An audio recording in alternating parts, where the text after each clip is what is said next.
Welcome to the slop farm. Enjoy the video. You start by confirming requirements.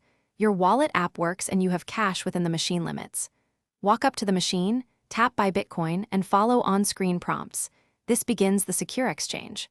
Once done, the machine will ask for a phone number or ID depending on limits, so scan your ID if prompted.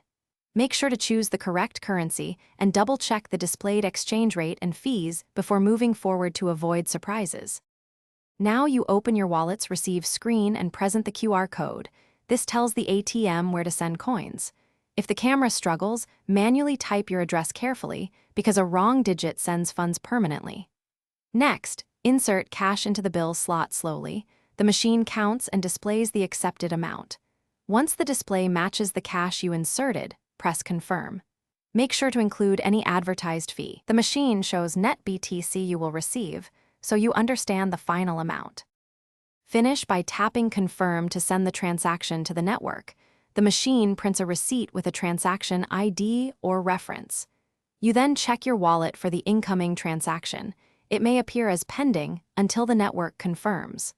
Once you see the funds or sufficient confirmations, the process is complete. If the transfer doesn't appear within the expected time, hold on to the receipt and contact the ATM operator with the receipt. Thanks for watching. Consider subscribing if we helped you today.